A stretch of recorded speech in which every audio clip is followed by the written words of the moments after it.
Hello everyone, welcome to my channel. My name is Gia J and this is my channel, The Blue Jay. And today we will be reviewing the fourth book in the Malazan Book of the Fallen, House of Chains. And let me just say that this book has been a ride. I mean, I know I haven't yet reviewed officially Gardens of the Moon, Dead House Gates, nor Memories of Ice. However, I just finished this book last night at 2 a.m. in the morning and I was just crying there. And I just decided to start this channel now, so I was like, it's better now if I do it now because I have it completely fresh. And yeah, I just wanted to do this review now. The other reviews for the other books will come very, very soon also because I still have them very, very fresh. But I just wanted to, do it now. And let me tell you, House of Chains had such a difficult task after Memories of Ice. I'm sorry, but Memories of Ice is considered by everyone as one of the favorite Malazan books. But let me tell you that House of Chains delivered so much. I mean, I normally see it being ranked in the bottom parts of the Malazan Book of the Fallen rankings. However, for me, it's one of the best books. Maybe not on top of Memories of Ice, but really, really high. I mean, I don't like ranking books in the Malazan Book of the Fallen because it's all meant to be one book. However, House of Chains by itself just seemed like a really, really profound and deep and just poetic, self-contained story that I loved it so much. I mean, let me just tell you that from book one in House of Chains, that was such a relief. Having only one point of view character was like, finally I took a deep breath and was like, okay, finally I can concentrate on just one point of view. And the whole Teblor storyline in the mountains was so well crafted. That whole book one, the Faces on the Rock, was so nice. I loved it so much, really, I loved it. Karsa Orlong is my favorite Malazan character. I mean, I'm sorry, but Malazan Book of the Fallen has amazing characters. I love most of them because they all very grayish in terms of there's no black or white characters. There's no good or bad. There's no really clear villains or heroes in this series.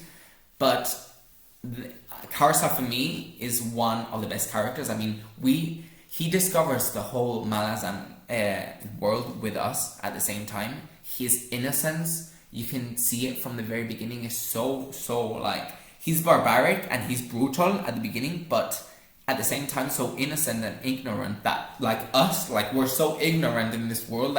We are lost. We've been dumped also in this world, and we have no idea what we're doing here, but we're just enjoying the ride like him. So he's such a nice character. I mean, at the beginning of this book, I actually thought that he was killing children, and I was just like, what are you doing? What are you killing these children? And then I felt so stupid because I realized that it was him, that he was really, really large, and the other people, the people beside the lake were actual humans, not children. But those kind of moments are just mind-blowing, but at the same time we enjoy it so much. I love being ridiculed in that way. So that was just lovely. I loved it. I really loved it. And what else? I mean, let me just say that I have to say that the whole storyline between him and Byrothgild and Delum Thord was just so lovely. I mean, I'm sorry, but one of the best lines in this book is "Lead me, war leader." I mean, that actually stuck so much. I mean, with me in this book, every book has their own iconic line, and for me, that and Witness are one of the key iconic lines in this book. Karsa Orlong's journey is just monumental. I loved everything to do with him in this book. I loved everything. I mean, his journey and his relationship with Torvald Nom was pure masterpiece. And at the end of book one, when we finally realized that we had met this character before as Tobelakai in book two, and then we just realized now, I mean, how Eriksson plays with timelines, and then he flips this over here, and then he flips that over there, and then all of these storylines change, and then they all merge together as one. I mean, lovely. I mean, Eriksson is a master at doing these kind of things, and I love being I call it ridicule, but like I love being taught how to, I don't know, how to figure these things out. Like I feel so lost every time I start a new Malazan book. I am so lost and I feel stupid, but then I love feeling stupid for some strange reason. And yeah, so Karsa, one of the best characters. I mean, the unveiling of us finding out that his gods were actually Tlanimas was again bang. I mean, bang. That was a moment. And then I love how Erikson subverts our expectations constantly in this book. I mean, when he meets Icarium and Mappo, we think that this amazing big battle was going to happen between these two beasts, because they're both like beasts. And then nothing happens. Then Erikson completely subverts everything that we thought was going to happen, and nothing really happens. So, I mean, that was really, really well made. I would have loved to see more of Icarium and Mappo in this book, because I love their bromance, I love their relationship. It's so pure and fragile, and like such deep friendship for so many years. But then I can probably see that we're gonna see more of them in future books, so I'm happy about that. Moving on to other characters, let me see. So, okay, I loved the friendship between Onrak and Schulzengar. I love all of the Tlanimas in every book. I love them all. I loved Tool, he's one of my favorite characters. And Onrak and Schulzengar's friendship, I mean, they're both outcasts. They're literally both, you know, they've been sacked from their own races, they've been shorn, they've been, you know, Onrak has been forbidden from the vow and the whole ritual thing.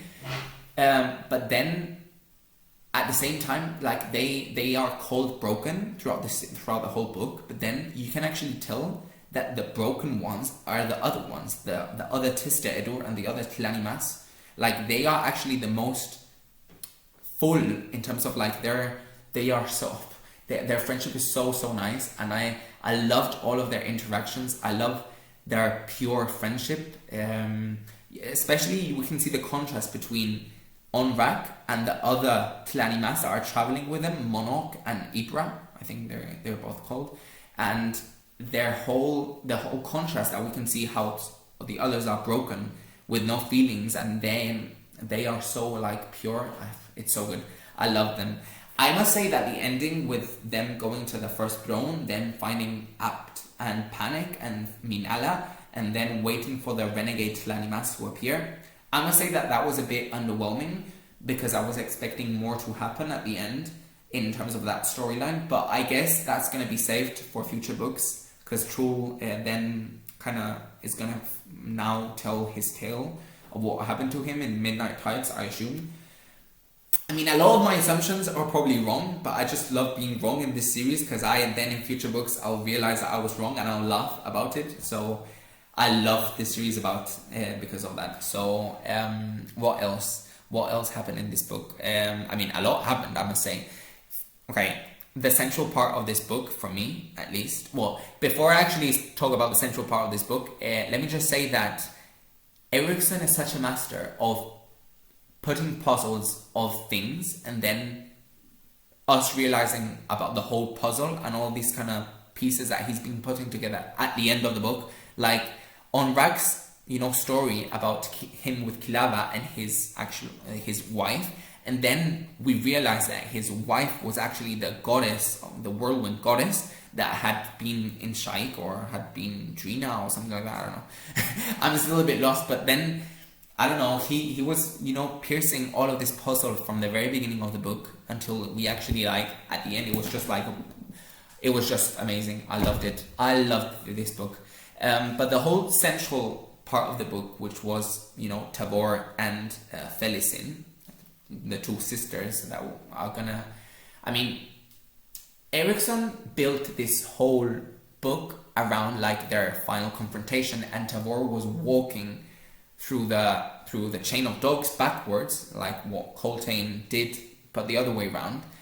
And Shaik was like kind of like, you know, building up all this moment to finally, you know, come, and then bam. So basically then, you know, this final moment of Felisin and Tabor, where we think this really, really big battle was gonna happen, and then nothing really happens. I mean, this is what I mean by Erikson subverting all of our expectations. I was expecting such a big, monumental battle. I was expecting this huge thing to happen at the end. This clash of titans.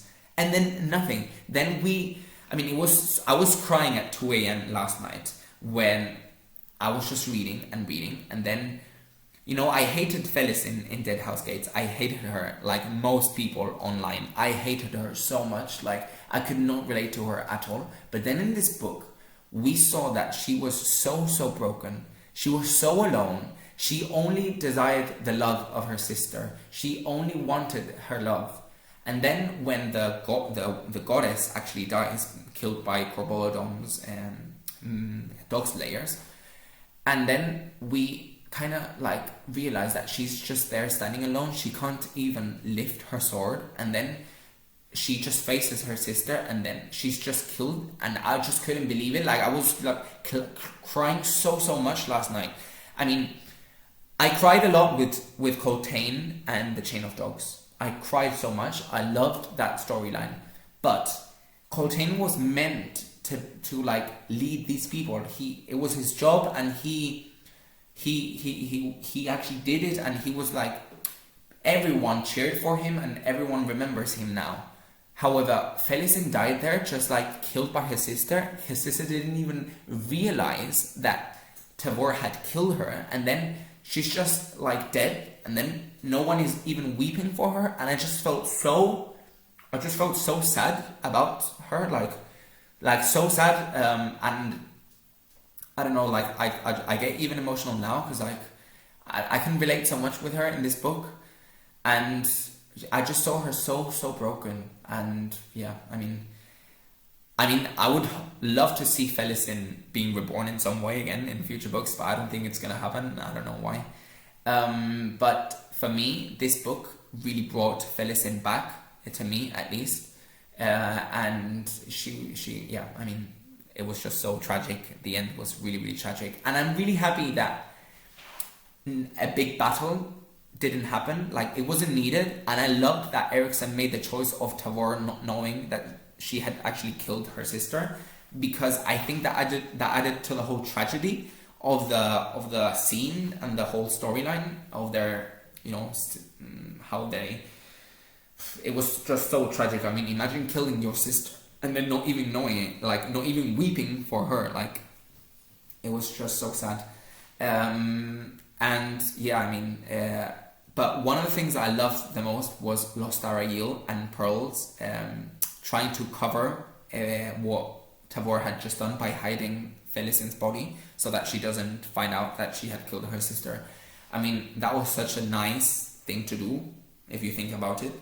And I loved Laseen. I hated her in Dead House Gates again, but now she's one of my favorite female characters. Like, and her relationship with Pearl was pure. It was just so good. I mean, it was amazing. I loved how she realized at the end that she actually really likes him, and how they were like interacting throughout the book, and also like how they went throughout so many places that we had been in Dead House Gates, like the boat, how they then met Strings and Gessler and Truth, and then how they went to the place where where Cope and Bodwin died. So that was really nice, I must say. That was lovely, actually, to revisit so many places. And then the end of this book was just so it was just so, like, I mean, if you think about it, like, if you really think about it, like, this book had so many things going on in chapter 26. Like, Karsa killing the Deragoth was just like bang. Then him killing Bidithal's death was like bang again. Then I didn't really understand something in this book was Strings, and then Callum's like storyline here. I was a bit lost. I didn't understand what happened with Quick Ben at the end. Like, he just appeared out of nowhere, and then I don't know. I was a bit confused about it. About the Tano Spirit Walker song, about the Bridge Burners ascending. Can they all ascend together? Like Hedge, what was he doing at the end of that book?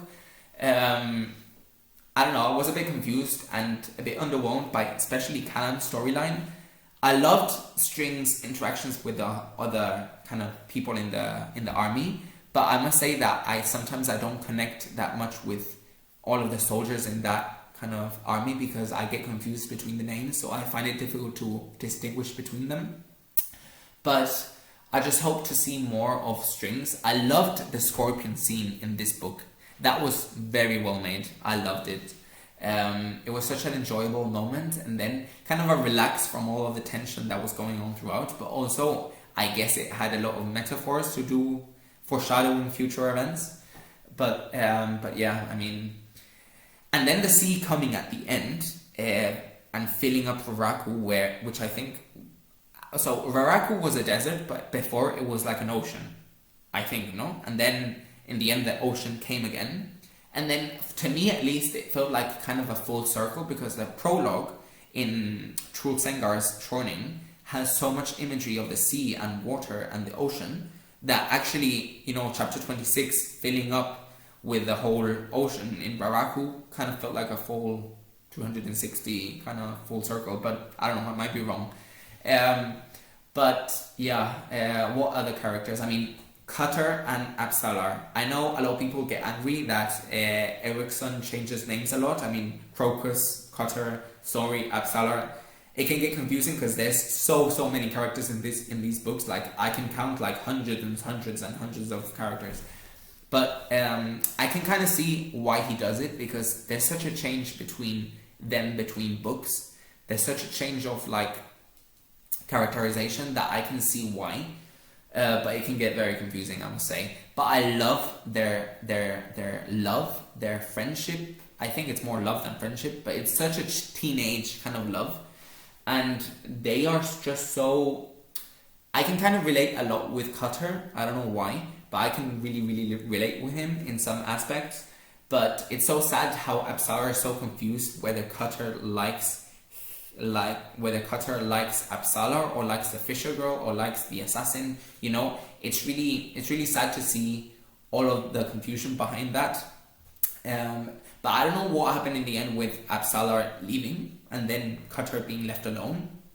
But I guess it's some plan of Cotillion. And I loved how they went to Drift Avali in this book. I loved that setting. That was such a cool place. And I loved Andarist. Amazing character. I'm really sad he died in the end. And then Traveler, also really nice. I think he's probably Dazin Oltor, because I don't know, some comments made me realize that he was probably him, but I might be wrong, I don't know. My only question is, I really loved Cotillion's planning of all of these characters and, you know, scheming so many things, but where is Shadowthrone? Where is he? Like, where is he? We only saw him like 1 or 2 times in this book, and I mean, I want to know more of him, because like Cotillion I can kind of now realize, you know, about his plans, or at least kind of figure out more about his character, but Shadowthrone I still have no clue about that character. So, but it was so cool to see Cotillion fighting the Tista Edur in Drift Avali. It was so nice with the ropes and everything. That was really enjoyable. And I must say that, and I know I'm jumping from place to place and from character to character, but I just like, I just remember these characters and I have to talk about them, because if not I'll forget.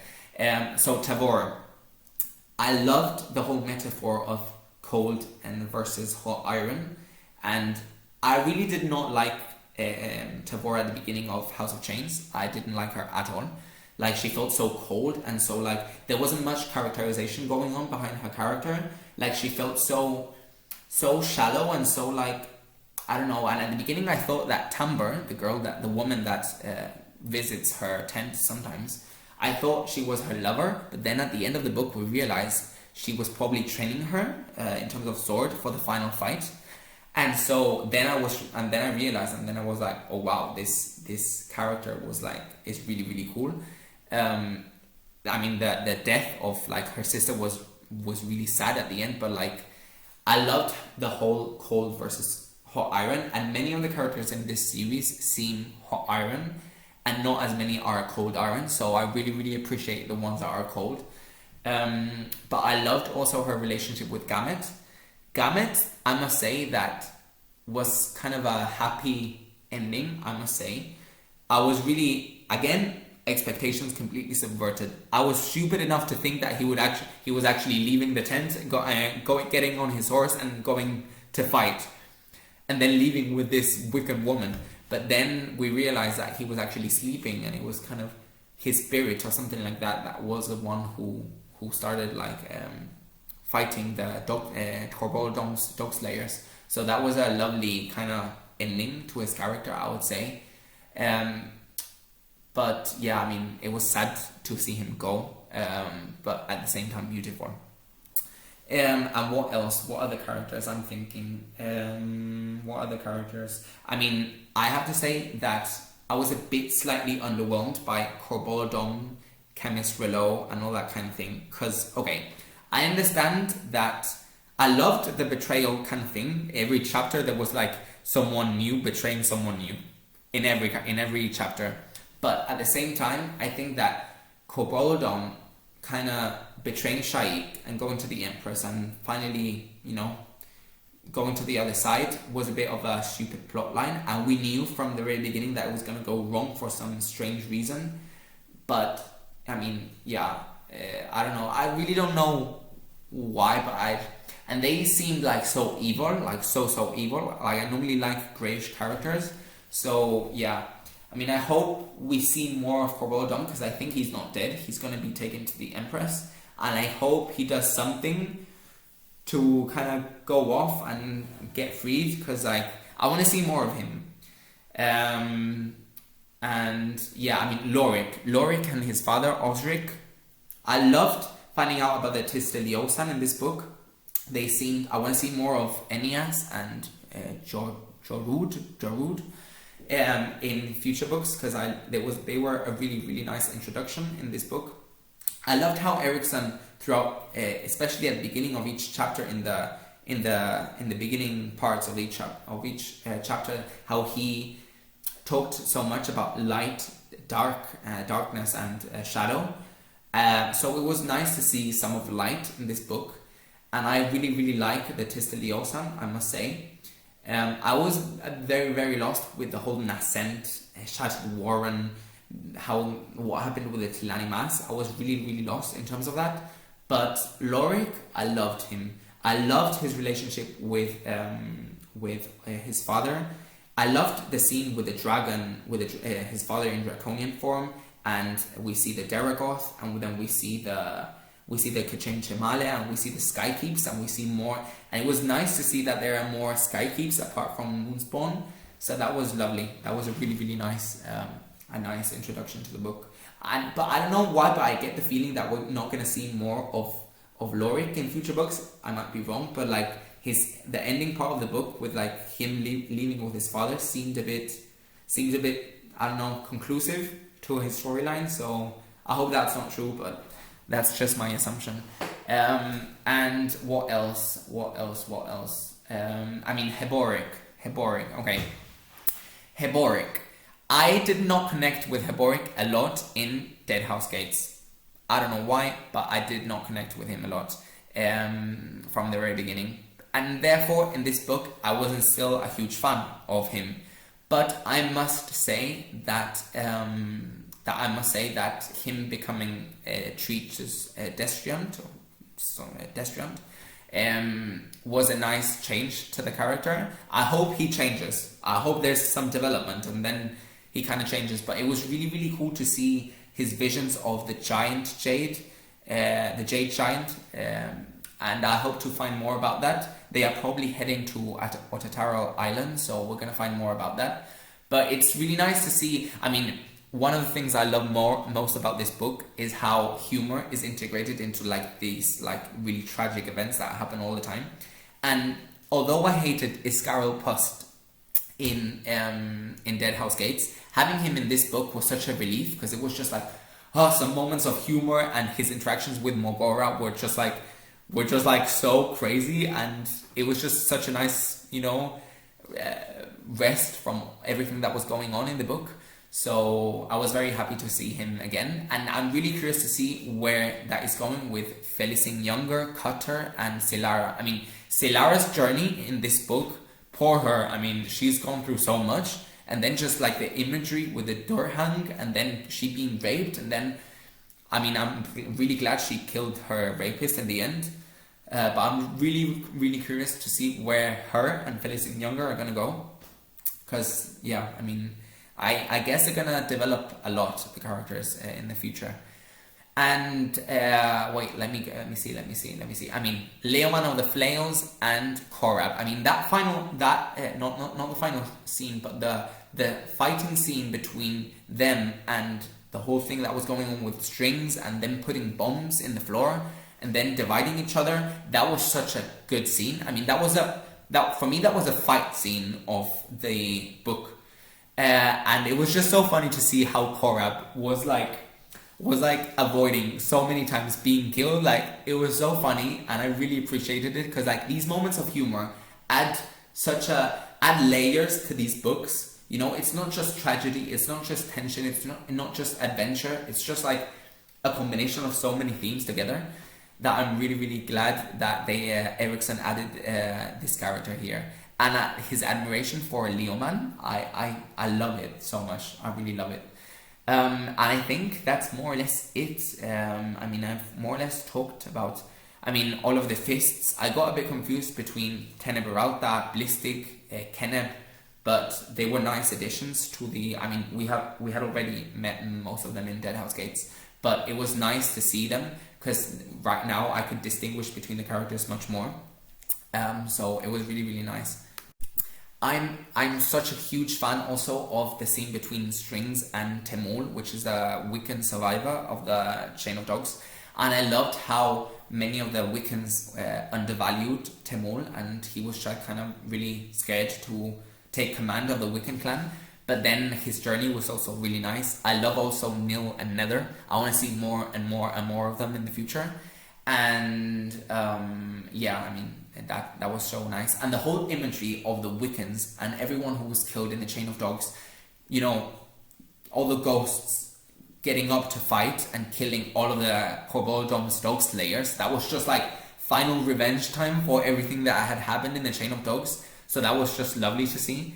And let me see, I have here a list of characters that I wanna touch upon, but I think that's more or less everyone that I wanted to talk about, because like there's just these books have so many characters, but at the same time I feel like Erikson does such a great job at characterizing every single character, and like every character is different. Like I know sometimes I might get confused between some soldiers, I mean, that's normal, but everyone has such a clear kind of purpose in these books, and everyone has their arcs, even though, but what I really like is that the story doesn't focus on the storylines of each character.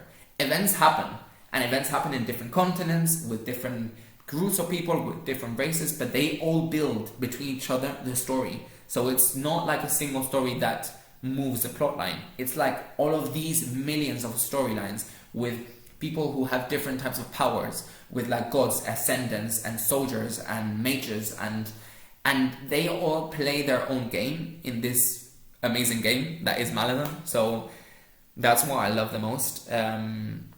But that's gonna be more or less it, I think. I mean, my biggest takeaway from this book has to be for sure, I mean, the whole Felicin Shaik thing, that was so tragic for me. That was really, really sad. I mean, I was crying. And I don't cry really easily. I didn't cry for Coltaine in the Chain of Dogs. I feel bad for it, because I know a lot of people cry for him. I love Coltaine, but I didn't cry. And with Felicin, I really, really cried. I don't know why, really, but I cried so much. I was at 2 a.m, I was crying non-stop. But yeah, I mean, I must say that I want to see more of some characters like Tavor. I really, really liked her in the end. Laseen and Pearl. I was a bit confused with the Twisteliosan, Enias, Jorud. I don't know where they are going in the end. I don't know what happened to them, but I hope to see. And one question that I have is, so Varaku now is an ocean. Like there's water and there's like islands. Like what's gonna happen with that? Like are we now gonna move on from like 7 cities into another continent? And obviously we're gonna see more of Chulsengar and his storyline with like what had happened to him. So I'm really curious about that. But just to finish off, Erickson has delivered such an amazing book. I'm so happy to have read this. It doesn't deserve the hate it sometimes gets that I've seen online, because it's a fantastic, amazing book. And Karsa Orlong, my favorite character, he was introduced here. He's one of the best characters I've ever seen in my life in any book.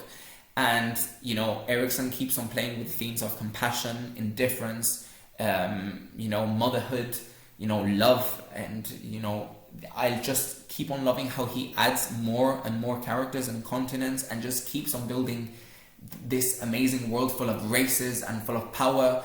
And I just love it so much. I want to continue reading as soon as possible. So I'll start Midnight Tides today probably. And yeah, so I'll give this book... I don't like giving ratings to these Malazan books, because to me, all of these books are part of one, the Malazan Book of the Fallen. But I must say that House of Chains was a really nice self-contained story, and I will probably rank it up really close to Memories of Ice, which I consider a fantasy masterpiece. So yeah, thank you guys for watching my review. I know it has been very confusing, and yeah, I mean, I'll hopefully upload the other reviews soon. So subscribe if you have liked this video, and comment if you want to keep on the conversation going. I'm always really happy to talk about these amazing books. And yeah, maybe one day I'll get to interview Mr. Steven Erickson, because I think he's literally the best writer in fantasy that I've ever read in my life. So see you guys next time, and yeah, take care.